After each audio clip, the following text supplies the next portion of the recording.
আচ্ছা, আজকে আমরা দেখব ফিজিক্স ফার্স্ট পেপারের 10 চ্যাপ্টার আদর্শ গ্যাস ও গ্যাসের গতিতত্ত্ব চ্যাপ্টারের এখানে হচ্ছে আদর্শ গ্যাসের সমীকরণ থেকে আমরা দেখি। আচ্ছা, আদর্শ গ্যাসের সমীকরণ থেকে আমরা বয়েলের সূত্র, চার্লসের সূত্র এগুলো কেমিস্ট্রিতে দেখেছি বা এর আগেও আমরা এগুলো পড়েছি। তো বয়েলের সূত্রতে কী কথা বলা আছে? বয়েলের সূত্রতে বলা আছে যে নির্দিষ্ট ভরের কোনো গ্যাসের চাপ নির্দিষ্ট ভরে কোনো গ্যাসের যে ভলিউমটা থাকে বা আয়তন থাকে সেটা চাপের ব্যস্তানুপাতিক হিসেবে থাকে। আচ্ছা, তাহলে এখানে কত আসবে? ভলিউম সমানুপাতিক 1/P। তাহলে এখান থেকে আমার কত চলে আসতেছে? এটা হচ্ছে আমাদের বয়েলের সূত্র। আচ্ছা, এরপরে আমাদের চার্লসের সূত্রতে কী কথা বলা আছে? যে ভলিউমটা তার টেম্পারেচারের সাথে সমানুপাতিক হিসেবে থাকবে। ওকে, তাহলে এই দুইটা মিলে আমি কি পেয়ে যাচ্ছি? এই দুইটা মিলে পেয়ে যাচ্ছি V সমানুপাতিক T/P। তাহলে আলটিমেটলি আমি এখান থেকে পেয়ে যাব যে V ইকুয়ালস টু একটা সমানুপাতিক ধ্রুবক K নিয়ে আসলাম, K/P আমাদের এখানে চলে আসলো। তাহলে সেখান থেকে আমি হচ্ছে PV ইকুয়ালস টু আমরা কত পেয়ে থাকি? KT পেয়ে থাকি। তাহলে PV/T ইকুয়ালস টু কত? K একটা সমানুপাতিক ধ্রুবক। তার মানে যে কোনোটার জন্য আমি যদি এখানে P1 V1/T1 মানে T1 টেম্পারেচারে কোনো একটা গ্যাসের প্রেশার যদি P1 হয় তার ভলিউম হবে V1। তো সেই ক্ষেত্রে এই তিনটার যে অনুপাতটা থাকে সেটা হচ্ছে K। আবার দেখা যায় অন্য একটা টেম্পারেচারে অন্য একটা প্রেশারে আমার ভলিউম থাকে ডিফারেন্ট, তো সেইটার জন্য আমার এই অনুপাতটা থাকবে সমান সমান। ঠিক আছে, সবসময় এই অনুপাতটা থাকবে একটা নির্দিষ্ট মানে কনস্ট্যান্ট নাম্বার থাকবে, সেই কনস্ট্যান্ট নাম্বারটাকে বলা হচ্ছে কি? K। আচ্ছা,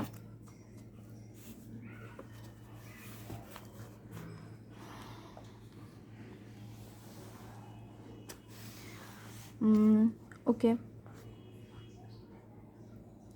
এখন দেখা যাচ্ছে যদি আমার 1 মোল না থেকে, এখানে 1 মোলের জন্য এই সূত্রটা লেখা আছে, যদি 1 মোল না থেকে আমার ডিফারেন্ট মোল সংখ্যা থাকে, ডিফারেন্ট মোল সংখ্যা যখন থাকবে তখন আমি জিনিসটা কিভাবে করতে পারি? আচ্ছা, মনে করি যে আমাদের M আণবিক ভর, M হচ্ছে আণবিক ভর, M আণবিক ভরের জন্য আমার আয়তন হচ্ছে V। তাহলে স্মল m যদি আমার আণবিক ভরটা বা আমার যদি ভর সংখ্যাটা ডিফারেন্ট থাকে, যেমন সোডিয়ামের জন্য আমরা আণবিক ভর আমরা কত জানি? 23 জানি। ঠিক আছে, আণবিক ভর জানি 23। এখন দেখা যাচ্ছে এখন আমাদের যদি এটা ডিফারেন্ট হয়ে যায়, ঠিক আছে, যদি আমাদের আণবিক ভরটা 23 না নিয়ে অন্য যে কোনো সংখ্যা নিই, তাহলে আমার কত আয়তন হয়ে যাবে? তাহলে আমাদের আয়তন হয়ে যাবে হচ্ছে টোটাল মিলে আমাদের ক্যাপিটাল M/স্মল m আর হচ্ছে V, এটা আমাদের আয়তন চলে আসবে। তাহলে এখানে আমরা P এর জায়গায়, যেমন এখন আমার মেইন যে সূত্রটা আছে, মেইন সূত্রটা যদি আমরা বসাই তাহলে আমাদের PV ইকুয়ালস টু, আচ্ছা আমরা এখানে যখন এই মানগুলো বসাবো তখন এই K এর মানটা চলে আসবে আর মানের চলে আসে আর কি, আর আমরা জানি কত? 8.314। আর এর মান হচ্ছে এটা। যে আমি যদি বাস্তব গ্যাসের জন্য চিন্তা করি তাহলে K এর মানটা কত চলে আসে? 8 চলে আসে। তাহলে PV ইকুয়ালস টু RT। এখন আমরা যদি এটাকে এর মতো করে কনসিডার করি তাহলে দেখা যাচ্ছে এই V এর জায়গায় অন্য একটা V বসে যাবে, যার অ্যামাউন্টটা এরকমভাবে বসবে, এত RT। তাহলে আমি এখানে PV ইকুয়ালস টু এই M আর Mটাকে আমার স্মল m/M হিসেবে এই সাইডে নিয়ে আসলাম। নিয়ে আসার পর তাহলে আমার দেখা যাচ্ছে PV equals to small m/M RT। আচ্ছা, এই জিনিসটা ইকুয়ালস টু আমরা N লিখতে পারি। N লিখতে পারি মানে কি? আমার হচ্ছে M ভরের গ্যাসের মানে M যে আণবিক ভরটা আছে, আণবিক ভরে আমার কত সংখ্যক অণু থাকে? 1 মোল অণু থাকে। তার মানে হচ্ছে আমাদের আণবিক ভর যদি কোনো অণুর ক্ষেত্রে প্রযোজ্য থাকে তাহলে সেটাকে আমরা 1 মোল বলতে পারি। তাহলে M আণবিক ভর যখন থাকবে তাহলে আমি তাকে কি লিখতে পারি? M/M এত মোল। ঠিক আছে, এত মোল। তাহলে স্মল m/M এটাকে আমরা N দ্বারা প্রকাশ করতেছি, কারণ এটা মোল সংখ্যা রিপ্রেজেন্ট করছে। তাহলে হচ্ছে small m/M equals to N লিখতে পারি। তাহলে PV ইকুয়ালস টু কত চলে আসবে? N আর T চলে আসবে। ওকে।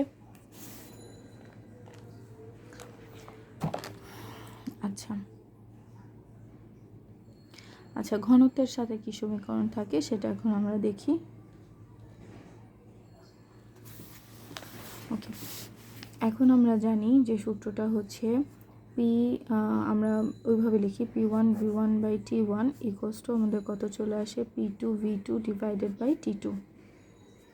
তাহলে P1/T1 এখন V1কে আমরা লিখতে পারি, আমাদের ভর সংখ্যা কিন্তু সেম থাকবে, জাস্ট আমাদের ঘনত্বটা কি হয়ে যাবে, চেঞ্জ হয়ে যাবে। তার মানে m/ρ1 equals to P2T2। Are similar ওয়েতে আমাদের ভর সংখ্যা কিন্তু আমাদের কিন্তু অণুর সংখ্যাগুলো বা যে ওর যে ভর, সেই ভরটা কিন্তু চেঞ্জ হয় না, চেঞ্জ হয় কি ওর আয়তন বা ওর ঘনত্বটা চেঞ্জ হয়ে যাচ্ছে। তার মানে হচ্ছে এখানে আসবে ρ2। তার মানে সেখান থেকে আমরা পেয়ে যাচ্ছি কত, P1/T1/ρ1 equals to P2 divided by T2 into ρ2। Okay, এটা হচ্ছে ঘনত্বের সাথে সম্পর্ক। আচ্ছা, এখন এটা তো আমার প্রেশার আর টেম্পারেচার দুইটার সাথে রিলেটেড। এখন যদি শুধু আমাদের টেম্পারেচারের সাথে রিলেটেড থাকে, তার মানে যদি আমার P1 আর P2 দুইটা যদি সমান হয়ে থাকে, তাহলে আমাদের সমীকরণটা কি আসবে?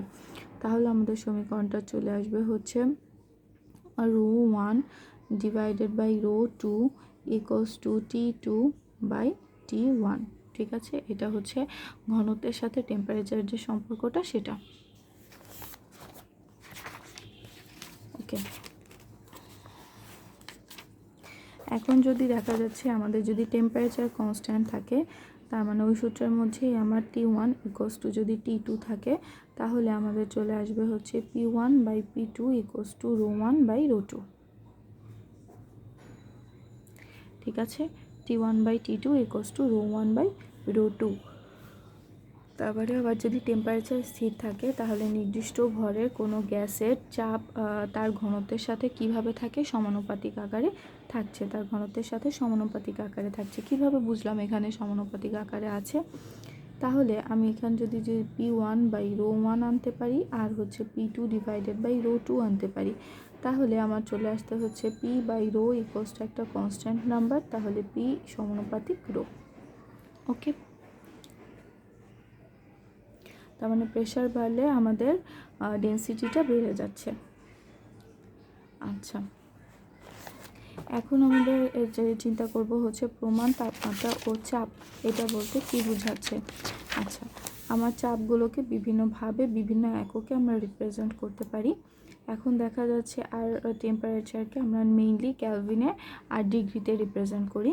তাহলে ডিগ্রিতে 0 degree Celsius equals to 273 kelvin, এটা আমরা জানি। আর এসটিপিতে আমরা সবসময় 0 ডিগ্রি সেলসিয়াসটাই ইউজ করে থাকি। তাহলে এসটিপিতে আমাদের যদি ক্যালভিনে সেটা প্রকাশ করি, সেটা আসবে হচ্ছে 273 ক্যালভিন। এখন দেখি আমরা প্রমাণ চাপের ক্ষেত্রে কি বলা হয়েছে। প্রমাণ চাপটা আমরা ধরে থাকি যে 760 মিলিমিটার পারদ চাপকে আমরা প্রমাণ চাপ ধরে থাকি। ঠিক আছে, 760 মিলিমিটার পারদ চাপ। আচ্ছা, 760 মিলিমিটার পারদ চাপ equals to 1.013 into 10⁵ newton per metre square. আচ্ছা, newton per metre square equals to pascal, তার মানে হচ্ছে 1.013 ইন্টু 10⁵ এত কি প্যাসকেল। ওকে, এত প্যাসকেল চলে আসতেছে। তাহলে আমি কিলো প্যাসকেলে কীভাবে প্রকাশ করি, 1.013 ইন্টু 10⁻², এত কি হচ্ছে কিলো প্যাসকেল। ওকে,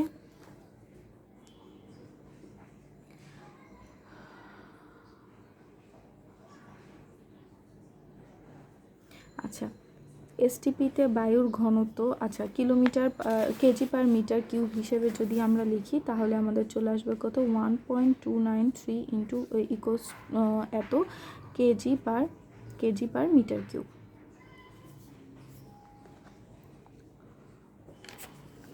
আচ্ছা, এখন আমরা দেখি পরম শূন্য তাপমাত্রাতে আমাদের যে ভলিউমটা, মানে আমাদের যে আয়তনটা 0 হয়ে যায়। এটা মানে এইভাবে থিওরিটিক্যালি প্রুভ করা যায়। তো সেটা আমরা দেখব যে কিভাবে আমাদের 0 হয়ে যাচ্ছে। আচ্ছা, আমরা ভলিউমের সাথে যে সম্পর্কটা টেম্পারেচারে সেটা লিখি। ভি নট, আর এটা হচ্ছে 1 + থিটা ডিভাইডেড বাই 273। তার মানে থিটা ডিগ্রি সেলসিয়াস তাপমাত্রাতে আমাদের ভলিউম কত হয়ে থাকে, এটা হচ্ছে সেইটা সূত্র।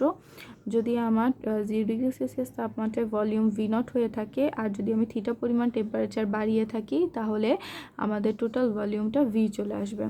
ওকে, তাহলে আমি যদি টেম্পারেচারটা কত নিয়ে যাচ্ছি, টেম্পারেচার যদি পরম শূন্য তাপমাত্রা হচ্ছে -273 কেলভিনের যদি নিয়ে যাই, তাহলে আমাদের কি চলে আসবে, তাহলে আমাদের থিটার মানটা, থিটার জায়গায় আমরা -273 এটা আমরা বসাবো, ডিভাইডেড বাই 273 বসে গেল।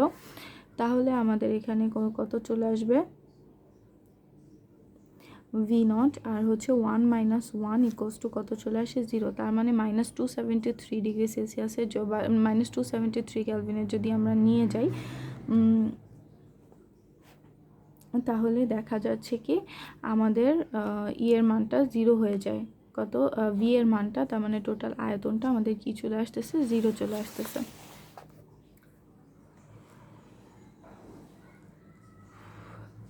আচ্ছা, এটা হচ্ছে আমাদের 0 কেলভিন। এই টেম্পারেচারটা কত, 0 কেলভিন বা -273 ডিগ্রি সেলসিয়াস। এই টেম্পারেচারের জন্য আমার ভলিউমের মানটা কত চলে আসে, 0 চলে আসে। আচ্ছা, এখন আমরা ম্যাথ দেখি।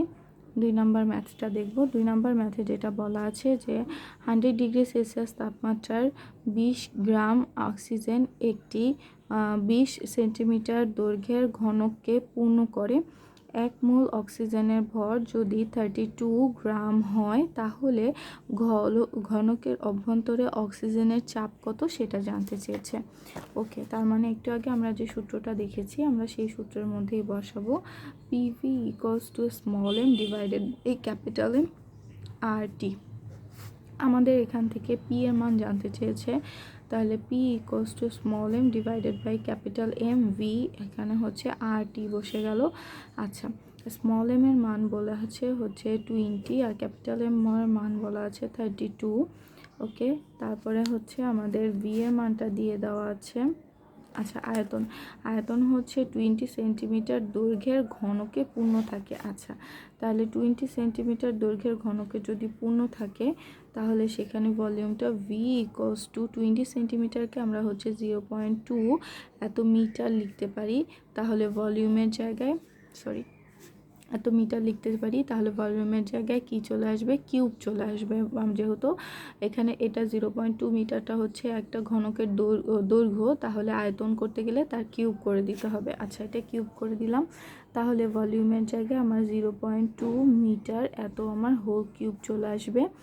আর হচ্ছে আর এর মানটা আমরা জানি হচ্ছে 8.314, আর টি এর মানটাও এখানে আমাদের দিয়ে দেওয়া আছে 100 ডিগ্রি সেলসিয়াস। তার মানে 100 + 273 = 373। ওকে, তাহলে টোটালটা যখন আমরা ক্যালকুলেশন করব, করলে আমাদের যেটা চলে আসবে সেটা হচ্ছে 242.16 এত নিউটন পার মিটার স্কোয়ার। ওকে,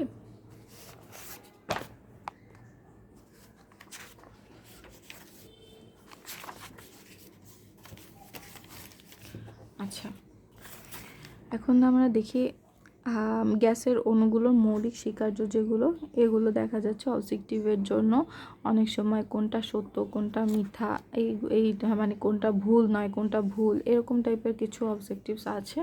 তো সেগুলোর জন্য যে গ্যাসের অণুর মৌলিক যে স্বীকার্যগুলো আছে, তার মানে হচ্ছে গ্যাসের অণুগুলো নর্মালি কি ধর্ম ওদের থাকে, সেইগুলোকে বলা হচ্ছে মৌলিক স্বীকার্য। সেই মৌলিক স্বীকার্যগুলো মোটামুটি মনে রাখা প্রয়োজন। যেমন এটার মধ্যে থেকে কয়েকটা জিনিস হচ্ছে, গ্যাসের অণুগুলো বিন্দু ভর আদর্শ স্থিতিস্থাপক গোলক বলতে বোঝা যাচ্ছে ওর উপর যত বল দেওয়া হবে ও ঠিক তত বলই ফেরত দিবে। তার মানে দুইটা গ্যাসীয় অণু যদি একজন আরেকজনের সাথে যেমন দেখা ধাক্কা লাগে, ওই ধাক্কার মধ্যে যে বলটা পাচ্ছে সেই বলের মাধ্যমে যত দূরে যাওয়া বা যত বেগে যাওয়া তো সে ততখানিই যাবে। এখানে কোনো দেখা যাচ্ছে ঘর্ষণ বল বলতে যেটা আমরা বুঝাই ওই জিনিসটা এখানে থাকে না। আচ্ছা, এখানে আমার বলা যাচ্ছে যে অণুগুলোর মধ্যবর্তী দূরত্ব তুলনায় এদের আয়তন উপেক্ষণীয়। তার মানে অণুগুলোর মধ্যবর্তী দূরত্ব এতই কম থাকে যে এদের আয়তন টোটাল যে জারের আয়তনের তুলনায় এদের ইয়েটা অনেক বেশি নগণ্য থাকে। তারপরে হচ্ছে আধারের আয়তনের তুলনায় এদের মধ্যবর্তী অণুগুলোর আয়তন থাকে নগণ্য। তার মানে দেখা যাচ্ছে আমার গ্যাসীয় অণুগুলোর যে ওদেরকে একত্র করলে আমরা যে আয়তনটা পাবো সেই আয়তনটা দেখা যাচ্ছে অনেক কম থাকে। কারণ আমরা গ্যাসীয় অণুগুলোকে একত্র করলে আমরা অবশ্যই জানি যে আয়তনটা অনেক কম হবে। সেটা কিসের তুলনায় কম হবে? আমরা যে জারে রাখছি তার আয়তনের তুলনায়। আচ্ছা, অণুগুলো পরস্পরের মধ্যে কোনো আকর্ষণ বা বিকর্ষণ বল নেই, কিংবা আবদ্ধ পাত্রের দেয়ালের উপরেও কোনো বল প্রয়োগ করে না, অর্থাৎ গ্যাসের শক্তি গতিশক্তি। আচ্ছা, তার মানে বোঝা যাচ্ছে যে এদের মধ্যে কোনো আকর্ষণ বা বিকর্ষণ বল অণুগুলোর মধ্যে, গ্যাসীয় অণুগুলোর মধ্যেও কোনো আকর্ষণ বিকর্ষণ বল থাকে না। আর সিমিলার ওয়েতে আমরা ওই যে আগে আমরা দেখেছিলাম যে সংসক্তি বল বা আসঞ্জন বল যেটা বোঝায়, এদের মধ্যে কোনো বলই কাজ করে না। আচ্ছা, তারপরে আমাদের এখানে কি বলেছে যে তাপমাত্রা বৃদ্ধির সঙ্গে অণুগুলোর বেগ বৃদ্ধি পায়।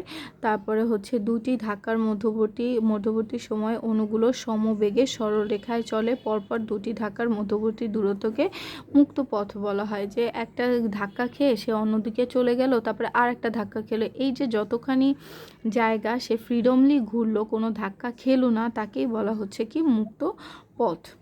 আচ্ছা, এরকম অনেকগুলো স্বীকার্য, যেমন 14টা স্বীকার্য এখানে দিয়ে দেওয়া আছে, এগুলো মনে রাখা অনেক বেশি জরুরি। আচ্ছা, এখন দেখি আমরা মানে আমার যে অণুগুলোর বেগ থাকে সেই বেগগুলো নির্ণয় করার জন্য আমার 2-3টা ওয়ে আছে। যেমন গড় বেগ, গড় বর্গবেগ, গড় বর্গবেগের বর্গমূল, আর একটা হচ্ছে গড় মুক্ত পথ। এগুলোর মাধ্যমে আমরা কোনো ওই গ্যাসীয় অণুগুলোর বেগগুলোকে নির্ণয় করতে পারি। আচ্ছা, এখন হচ্ছে গড় বেগ বলতে বোঝাচ্ছে যে আমার একটা C1 হচ্ছে একটা অণুর বেগ, C2 হচ্ছে অন্য একটা অণুর বেগ, C3 হচ্ছে আরেকটা অণুর বেগ। এরকম করতে করতে আমরা যদি n পর্যন্ত যোগ করি, n সংখ্যক অণুর বেগ যোগ করে যদি আবার n দিয়ে ভাগ করি, তাহলেই আমরা কিসের বেগ পেয়ে যাচ্ছি? আমরা এর বেগটা পেয়ে যাচ্ছি। তার মানে হচ্ছে আমরা গড় বেগটা পেয়ে যাচ্ছি। আচ্ছা, গড় বর্গবেগ বলতে কি বোঝাচ্ছে? এটা হচ্ছে আমি সব বেগগুলোকে ফার্স্ট অফ অল আমরা কি করব, স্কোয়ার করে দিব। স্কোয়ার করে দিয়ে প্রত্যেকটাকে আমরা যোগ করব। যোগ করে পরে হচ্ছে আমরা যদি n দিয়ে ভাগ করি, তাহলে আমরা গড় বর্গবেগ পেয়ে যাব। ওকে, এটা হচ্ছে, তারপরে হচ্ছে বর্গমূল, গড়। আচ্ছা, এখানে হচ্ছে বর্গবেগের বর্গমূল। আচ্ছা, এখানে আমার কত চলে আসছে? CA স্কোয়ার, এটাকে আমরা রুট করব। এই রুট করলে আমরা টোটালটার সাথে এই যে C1 square plus C2 square plus C3 square, এটা n পর্যন্ত চলে যাবে। n সংখ্যা দিয়ে যদি আমি এটাকে ভাগ করে দেই, তাহলে দেখা যাচ্ছে যে আমাদের কি চলে আসবে? বর্গমূল গড় বর্গবেগ। আচ্ছা, তারপরে আমাদের যেটা আছে সেটা হচ্ছে যে মুক্ত পথ, যেটাকে বলা হচ্ছে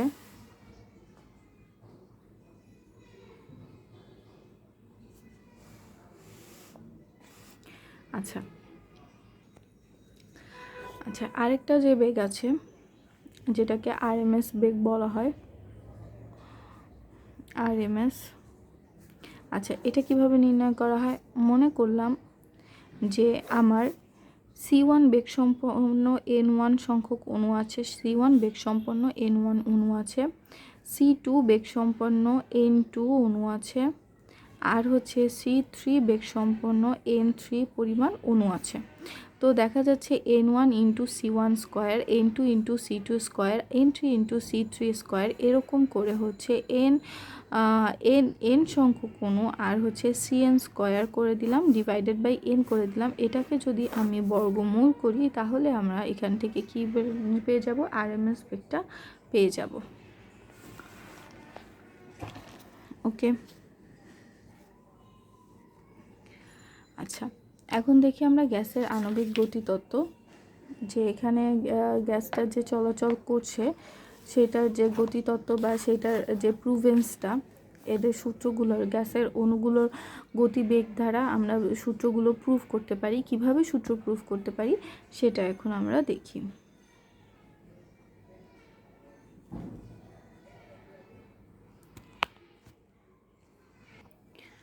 আচ্ছা, গতিতত্ত্ব অনুযায়ী আদর্শ গ্যাসের যে চাপের সমীকরণটা সেটা আমরা কিভাবে নির্ণয় করতে পারি সেটা দেখি। মনে করি একটা পাত্র নিলাম, একটা কিউবিক পাত্র নিলাম, যার প্রত্যেকটা বাহুর লেন্থ হচ্ছে এল পরিমাণ, তাহলে তার আয়তন হচ্ছে V equals to L cube. Okay, এখন আমরা একটু চিত্রটা আঁকি।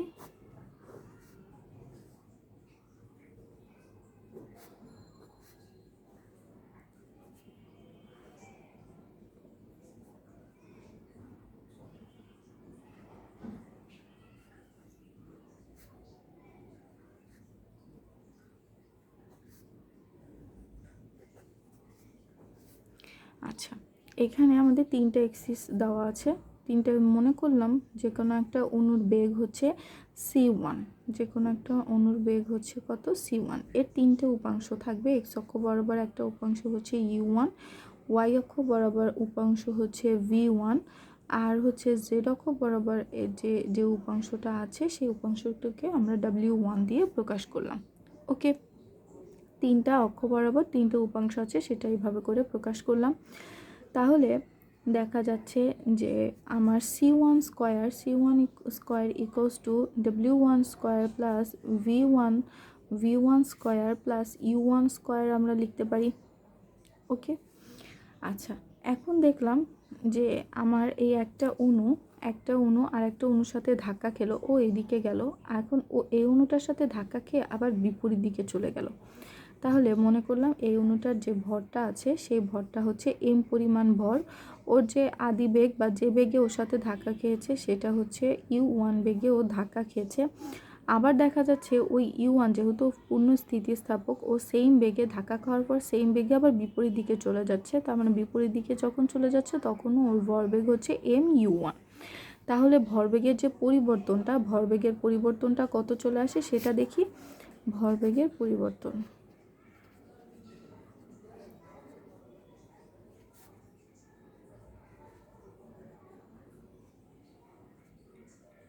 আচ্ছা ভরবেগের পরিবর্তনটা আমাদের চলে আসে যে আদি ভরবেগ মাইনাস শেষ ভরবেগ বা শেষ ভরবেগ মাইনাস আদি ভরবেগ, যেটাই বলি না কেন, তাহলে আমার কত চলে আসে, m1u1 মাইনাস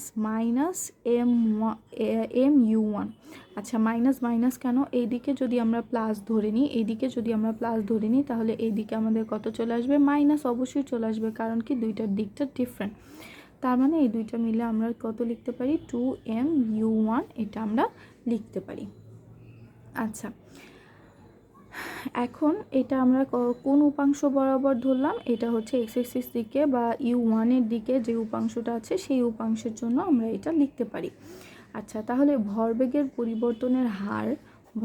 পরিবর্তনের হার কত চলে আসে, ভরবেগের পরিবর্তনের হার যেটা চলে আসে সেটা হচ্ছে 2mu1 ডিভাইডেড বাই সময়। ঠিক আছে, ডিভাইডেড বাই সময়। আচ্ছা এখন আমরা সময়টা কিভাবে নির্ণয় করব, মনে করি যে এই যে এল লেন্থটা আছে, এল লেন্থটা সম্পূর্ণ একটা, যেমন u1 বেগে গতিশীল কোনো একটা অণু যদি এল লেন্থ অতিক্রম করে তাহলে তার সময় লাগে t। ঠিক আছে, এল লেন্থ অতিক্রম করতে তার সময় লাগে কি পরিমাণ, t পরিমাণ। তাহলে সেখান থেকে আমি লিখতে পারি t ইকুয়ালস টু, আমরা কত জানি, দূরত্ব বাই আমাদের বেগ, তার মানে দূরত্বটা এল লেন্থ অতিক্রম করছে কত বেগে, u1 বেগে অতিক্রম করছে, তাহলে t equals to L by u1। তাহলে 2mu1 আর এটা হচ্ছে L ডিভাইডেড বাই u1, দুইটা মিলে আমরা এখান থেকে লিখতে পারি 2mu1 square divided by L। Okay, আচ্ছা সিমিলার ওয়েতে এটা ইউ এর জন্য আমরা নির্ণয় করলাম। সিমিলার ওয়েতে আমরা এখানে ভি উপাংশ বরাবর v1 উপাংশ বরাবর w1 উপাংশ বরাবর কি এরকম আসে সেটাও আমরা লিখে দিই। সেটা আসবে হচ্ছে 2m v1 square by L আর হচ্ছে 2m w1 square divided by L। Okay, তাহলে অণুর মোট ভরবেগের পরিবর্তনের হার কত? আমরা তো উপাংশগুলো কিভাবে পরিবর্তন হচ্ছে, উপাংশগুলো বরাবর ভরবেগের পরিবর্তনের হার কীরকম আসে আলাদা আলাদাভাবে দেখলাম। এখন মোট কিভাবে আসে সেটা দেখি। মোট আসে হচ্ছে যে মোট ভরবেগের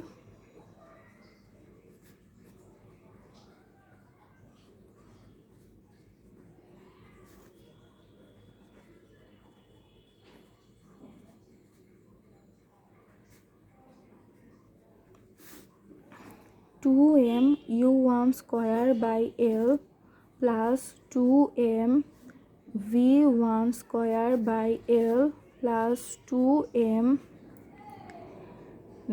w1 square divided by L। তার মানে আমি হচ্ছে 2m L আর হচ্ছে u1 square plus u2 v1 square plus w1 square. আচ্ছা, একটু আমরা আগেই দেখেছি যে u1 v1 w1 এগুলো আমরা যখন বর্গ করে যোগ করে দিব তখন সেটা চলে আসবে হচ্ছে c স্কয়ার, c1 স্কয়ার চলে আসবে। ওকে, এখন দেখা যাচ্ছে যে যদি n এখন দেখা যাচ্ছে c1 বেগ বরাবর যার বেগ থাকে তাহলে তার টোটাল ভরবেগের পরিবর্তনের হার আসে এটা। যদি কোনো অণুর বেগ থাকে হচ্ছে c2 তাহলে তার ক্ষেত্রে আসবে হচ্ছে c2 স্কয়ার চলে আসবে। সিমিলার ওয়েতে যদি আমার n মানে হচ্ছে ডিফারেন্ট বেগ যদি আমরা ধরি তাহলে cn যদি কারো বেগ থাকে তাহলে তার ভরবেগের পরিবর্তনের হার আসবে হচ্ছে cn স্কয়ার। ওকে, তাহলে আমি যদি ধরি ওই গ্যাস জারে টোটাল n সংখ্যক অণু আছে, প্রত্যেকের বেগ হচ্ছে ডিফারেন্ট, কারো হচ্ছে c1, কারো c2, কারো c3, এভাবে nতম অণুর বেগটা হচ্ছে cn। তাহলে আমাদের গড় পরিবর্তনের যে হারটা আসে মোট n সংখ্যক অণুর ভরবেগের পরিবর্তনের হার কত আসে সেটা আমরা দেখব। আচ্ছা, n সংখ্যক অণুর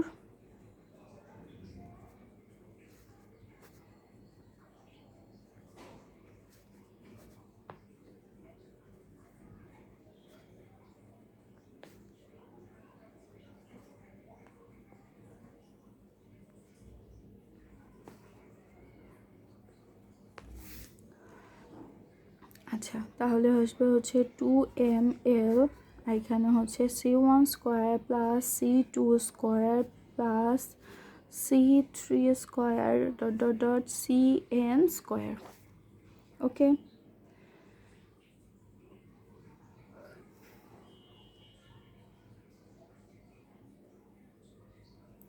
আচ্ছা তাহলে 2ml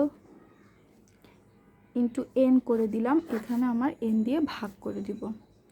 c1 square plus c2 square plus c3 square, কারণ আমরা হচ্ছে গড়টা বের করতে চাচ্ছি, যেহেতু হ্যাঁ গড়টা বের করতে চাচ্ছি এর জন্য আমরা কি দিয়ে ভাগ করলাম, আমরা n দিয়ে ভাগ করে দিলাম। ওকে, তাহলে এটাকে আমরা ওই যে গড় বর্গবেগ হিসেবে লিখতে পারি হচ্ছে সি স্কয়ার হিসেবে, টোটালটাকে আমরা সি স্কয়ার হিসেবে লিখলাম, এটা গড় বর্গবেগ হিসেবে আমরা লিখে দিলাম। ওকে,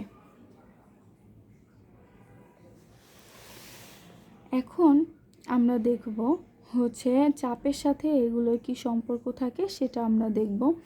যে আমার যে n সংখ্যক অণু আছে, n সংখ্যক অণুর এখানে হচ্ছে মোট কতটুকু বল প্রয়োগ করতেছে সেটা আমরা দেখি। দেয়ালের গায়ে ওরা তো ছোটাছুটি করে, দেয়ালের গায়ে কতটুকু বল প্রয়োগ করে সেটা দেখি।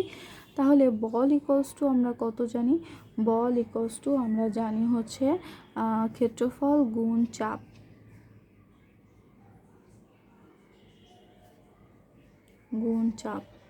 আচ্ছা, একটা ঘনকের ক্ষেত্রফল যেটা থাকে, ক্ষেত্রফলটা হচ্ছে 6L² ইন্টু চাপ হচ্ছে কত? পি। ঠিক আছে, চাপ হচ্ছে পি। আচ্ছা, এখন ভরবেগের পরিবর্তনের হার কার সমান? আমরা জানি কোনো বস্তুর ভরবেগের পরিবর্তনের হার এর উপর প্রযুক্ত বলের সমান। আমরা জানি নিউটনের সূত্র থেকে ভরবেগের পরিবর্তনের হার এর উপর প্রযুক্ত বলের সমান। তার মানে এখান থেকে আমরা কত? F=m জানতাম, এই যে ভরবেগের পরিবর্তনের হার ওর উপর প্রযুক্ত বলের সমান। তার মানে এটা হচ্ছে ভরবেগের পরিবর্তনের হার আমরা এখান থেকে পেয়ে গেলাম। সেটা কার সমান? বলের সমান। তার মানে হচ্ছে আমি এখানে বলের জায়গায় 2mn/l × c² এটা আমরা বসাতে পারি।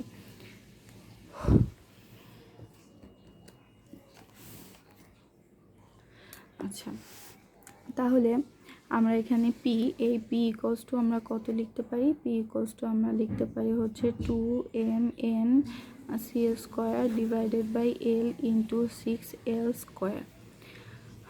তার মানে হচ্ছে আমার কাটাকাটি যখন চলে যাবে 1/3mn c² divided by l³ আমরা লিখতে পারি।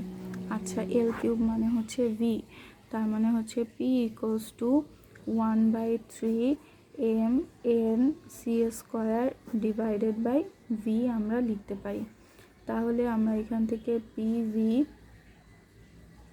ইকুয়ালস টু, আচ্ছা এখন আমরা লিখতে পারি, দেখো mn মানে হচ্ছে m হচ্ছে একটা অণুর ভর, আর n মানে হচ্ছে n সংখ্যক অণু আছে। তাহলে ওই গ্যাস জারের মধ্যে টোটাল কত ভরের অণু আছে? m × n, তার মানে হচ্ছে ক্যাপিটাল M ভরের অণু আছে। একটা অণুর ভর হচ্ছে স্মল m, n সংখ্যক অণু আছে, তার মানে টোটাল কত ভরের অণু আছে? ক্যাপিটাল M সংখ্যক অণু আছে, তার মানে ক্যাপিটাল M ইকুয়ালস টু কত? mn। ওকে, তাহলে pv ইকুয়ালস টু 1/3 mc², এটা আমরা লিখতে পারি। এরপরে আমরা যদি ভিটা নিচে থাকে তাহলে p ইকুয়ালস টু কত? 1/3m ডিভাইডেড বাই v এত c²। আচ্ছা, m/v ইকুয়ালস টু আমরা কত জানি? রো জানি, তাহলে হচ্ছে রো c², এটা আমরা লিখতে পারি। তাহলে আমাদের বিভিন্ন সূত্র কিন্তু এটার মাধ্যমে প্রুফ হয়ে গেল।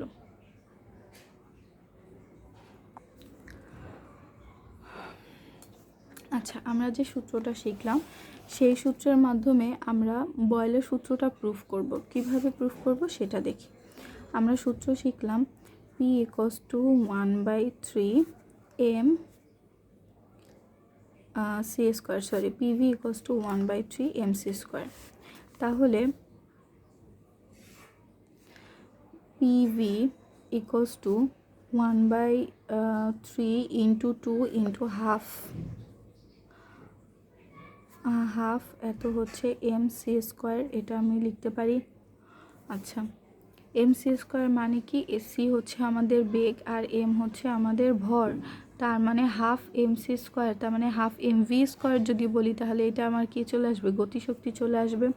তাহলে 2/3 এখানে আমি লিখতে পারি e ইকুয়ালস টু কত? গতিশক্তি।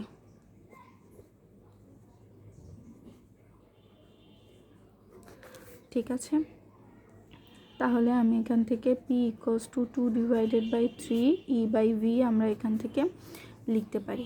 আচ্ছা, এই হচ্ছে গতিশক্তি। তো দেখা যাচ্ছে যে আমাদের মোট যে গতিশক্তি থাকে, যে নির্দিষ্ট টেম্পারেচারে যে কোনো গ্যাসের গতিশক্তি একটা নির্দিষ্ট অ্যামাউন্টে থাকে, তাহলে গতিশক্তি থাকে স্থির। নির্দিষ্ট তাপমাত্রায় যে কোনো পদার্থের মানে যে কোনো অণুর গতিশক্তি থাকে স্থির। তার মানে এখানে 2/3 এই টোটালটা হচ্ছে কি? এই টোটালটা হচ্ছে আমাদের কনস্ট্যান্ট নাম্বার। তাহলে p সমানুপাতিক 1/v, এটা আমরা লিখতে পারি। ওকে, তাহলে এই সূত্র থেকে আমাদের বয়েলের সূত্রটা ইজিলি কনভার্ট হয়ে গেল। আর এটাও কিন্তু একটা সূত্র, আমরা যখন ম্যাথ করব এই সূত্রটাও আমাদের লাগতে পারে, E/V। ওকে, এখন আমরা চার্লসের সূত্র প্রুফ করব। চার্লসের সূত্রটা কিভাবে প্রুফ করব সেটা দেখি।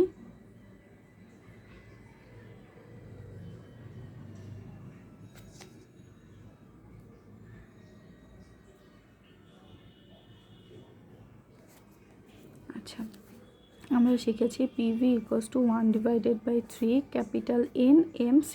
আচ্ছা, ক্যাপিটাল N বলতে এখানে যেটা বোঝাচ্ছে যে 1 গ্রামে অনুসংখ্যা।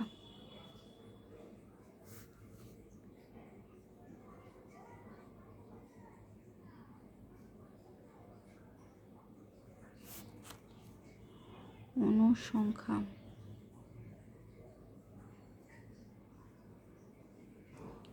সংখ্যা বা অ্যাভোগাড্রো সংখ্যা, ঠিক আছে।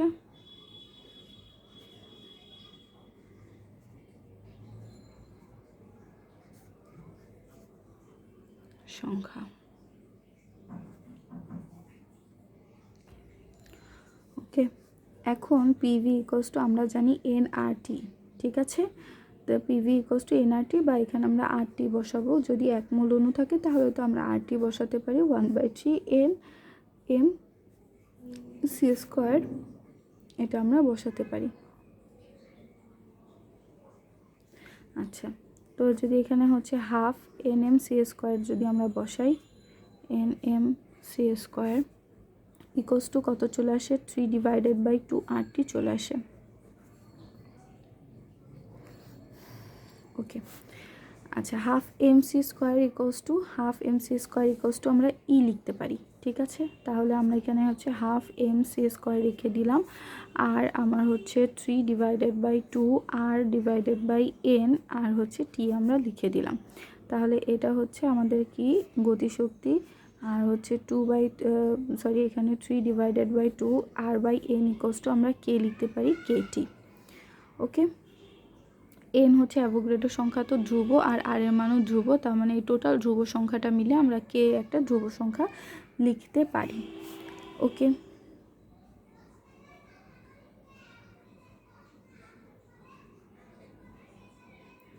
এখন দেখা যাচ্ছে এই জিনিসটা যদি আমরা আবার লিখি, ধরো M, তাহলে আমাদের কত চলে আসছে, MC², half MC² = N 3/2 KT আমরা লিখতে পারি। তাহলে আমাদের এখান থেকে চলে আসে MC² = 3 KT চলে আসে, দুই পাশ থেকে হাফ হাফ চলে গিয়ে MC² = 3 KT চলে আসে।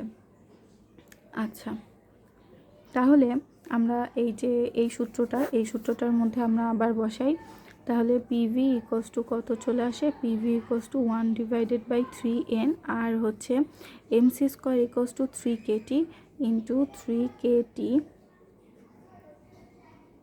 এটা যদি আমরা বসাই তাহলে 3 কাটাকুটি চলে গেলে NKT আমাদের বসে যায়, PV = NKT আমাদের বসে যাচ্ছে।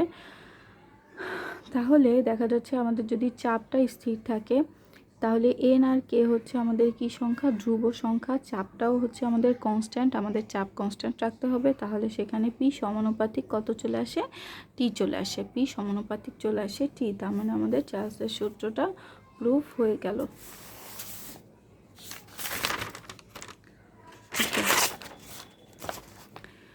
এখন আমরা দেখব হচ্ছে চাপের সূত্রটা। চাপের সাথে টেম্পারেচারের যে সূত্রটা আছে সেই সূত্রটা এখন আমরা দেখি।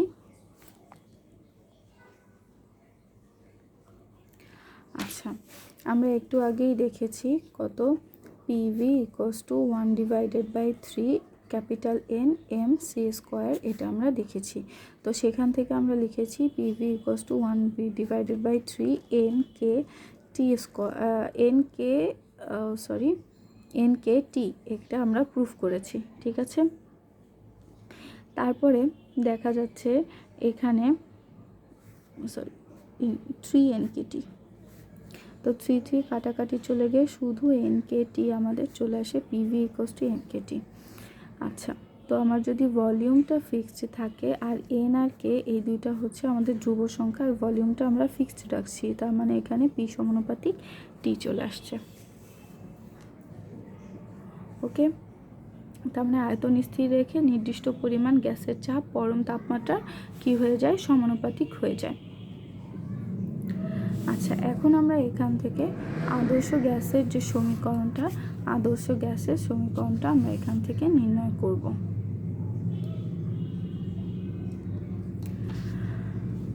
আচ্ছা, আমরা কিন্তু আগেই প্রুফ করছি কত, half M C square equals to K T, এটা আমরা কিন্তু আগেই প্রুফ করেছি, ঠিক আছে। আচ্ছা, আর হচ্ছে পিভি ইকুয়ালস টু আমরা কত জানি, 1/3 এম এন সি স্কোয়ার। তাহলে আমার হচ্ছে P equals to 1/3 M N মানে capital M C square divided by V আমরা লিখতে পারি। আচ্ছা, এটা এখানে আনার প্রয়োজন নেই, এটা এখানে আনি। আচ্ছা, তাহলে পি ভি ইকুয়ালস টু আমরা লিখতে পারি হচ্ছে 2/3 ইন্টু 1/2 কত লিখতে পারি, এম সি স্কোয়ার। আচ্ছা, half M C square equals to আমরা লিখতে পারি হচ্ছে কে টি, তার মানে হচ্ছে 2/3 এত কে টি, পি ভি ইকুয়ালস টু 2/3 কে টি। আচ্ছা,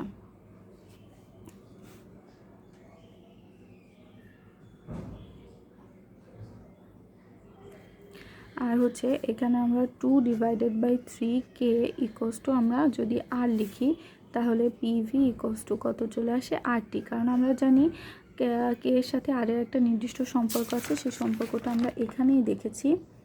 কোনটা, এই যে আর বাই এন ইকুয়ালস টু আমরা কি লিখেছি, কে। তা এখানে 2/3 কে ইকুয়ালস টু আমরা আর ধরে নিয়েছি, তাহলে পিভি ইকুয়ালস টু কত চলে আসলো, আর টি। এটা হচ্ছে আদর্শ গ্যাসের সমীকরণ। ওকে, এখন বাস্তব গ্যাসের একটা সমীকরণ আছে, কারণ বাস্তব গ্যাসের আদর্শ গ্যাসের মধ্যে আমাদের কোনো আকর্ষণ বল ধরি না, আমাদের কোনো সংসক্তি বল ধরি না, কিছুই ধরি না, কিন্তু বাস্তব গ্যাসের ক্ষেত্রে তো এই বলগুলো কাজ করে, সেই জন্য প্রেশারটাও আমার ডিফারেন্ট হয়ে যায়, প্রেশারটা এর জন্য আমার এরকম চলে আসে, ভলিউমটাও আমার ডিফারেন্ট চলে আসে, কারণ আমাদের নির্দিষ্ট আমার গ্যাসীয় অণুগুলোর যে আয়তনটা থাকে, একত্র করলে যে আয়তনটা, সেটা আদর্শ গ্যাসের জন্য একদম 10⁻⁴ ধরা হয়, বাট আমাদের তো নির্দিষ্ট একটা আয়তন তো অবশ্যই কোনো বাস্তব গ্যাসের জন্য থাকে, সেই জন্য আমাদের ভলিউমটা এরকমভাবে চেঞ্জ হয়ে গেল, ইকুয়ালস টু কত চলে আসে, আর টি। এটা হচ্ছে বাস্তব গ্যাসের জন্য এই সমীকরণটা আমাদের প্রযোজ্য। ওকে, তাহলে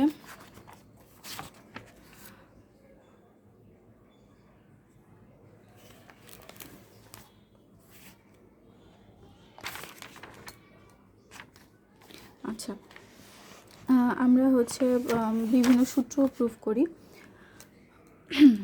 সূত্রগুলোর মধ্যে আমাদের রয়েছে যে চাপ ও আয়তনের সাথে ঘনত্বের যে সম্পর্কটা, সেটা আমরা দেখি।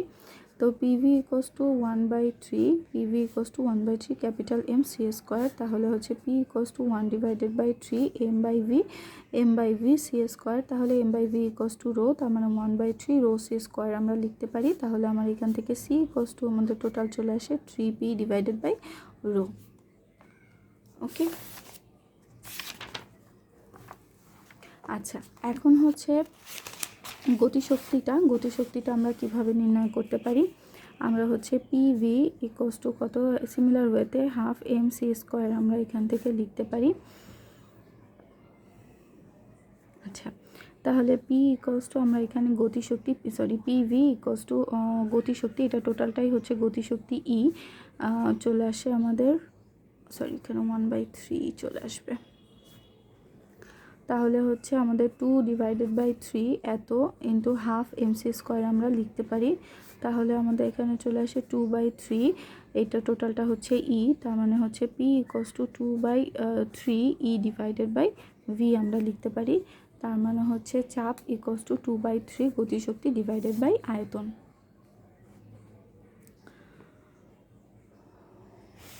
ওকে,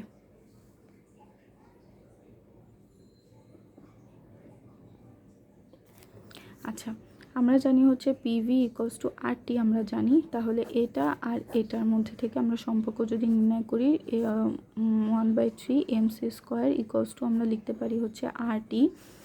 তাহলে এখানে যদি আমরা হাফ mc² আনি, সরি ক্যাপিটাল mc² যদি আনি, সেটা আমাদের কত চলে আসবে 3/2 আরটি চলে আসে।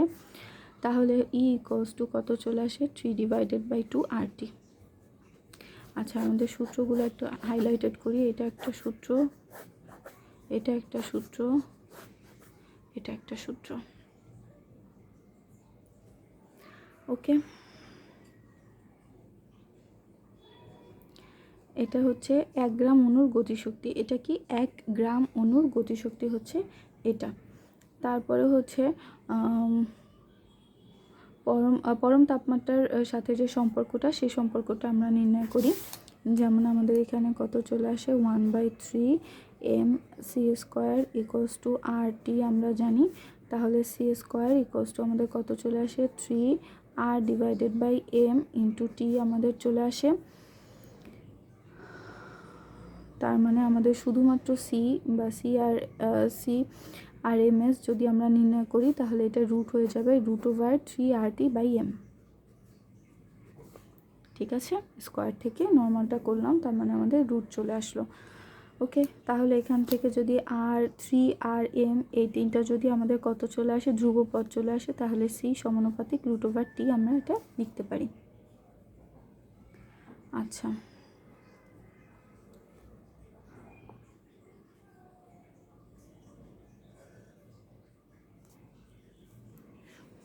আমরা এখান থেকে জানি হচ্ছে হাফ mc² ইকুয়ালস টু 3/2 আমরা এখান থেকে লিখতে পারি হচ্ছে আরটি। এখানে যদি আমরা এন দিয়ে ভাগ করে দিই, তাহলে হচ্ছে ক্যাপিটাল M/n, এখানে অ্যাভোগাড্রোর সংখ্যা দিয়ে ভাগ করে দিলাম 3/2, এখানে ক্যাপিটাল R/n ইন্টু টি, এটা আমরা লিখতে পারি।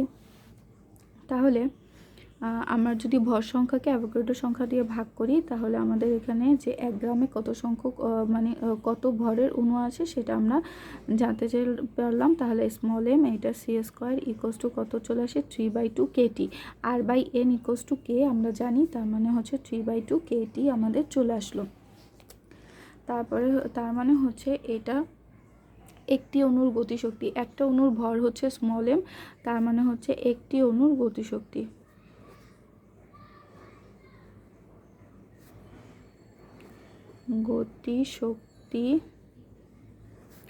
ই প্রাইম দেই, ই প্রাইম ইকুয়ালস টু কত 3/2 kT। এটা যদি একটা অণুর গতিশক্তি বলে তো 3/2 kT, আর যদি আমার হচ্ছে নির্দিষ্ট সংখ্যক অণু ভর দেওয়া থাকে, সেটার গতিশক্তি থাকলে 3/2 RT আমাদের চলে আসবে। আচ্ছা, যদি হচ্ছে এনটি অণুর গতিশক্তি আমাদের জানতে চাই, তাহলে আমাদের 3/2 n kT চলে আসে। আর এই এন সংখ্যাটা যদি অ্যাভোগাড্রো সংখ্যা হয়, তাহলে আমাদের আরটি চলে আসবে। ওকে, এই হচ্ছে আমাদের সূত্র।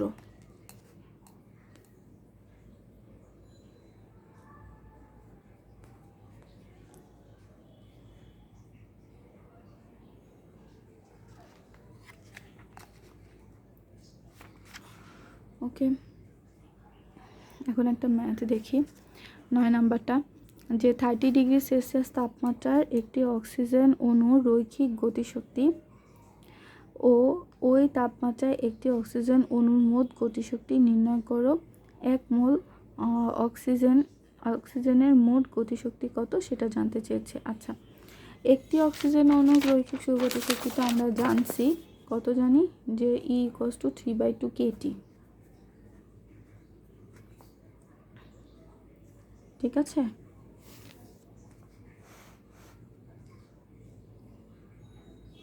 এটা হচ্ছে আমাদের রৈখিক গতিশক্তি, কত 3/2 kT।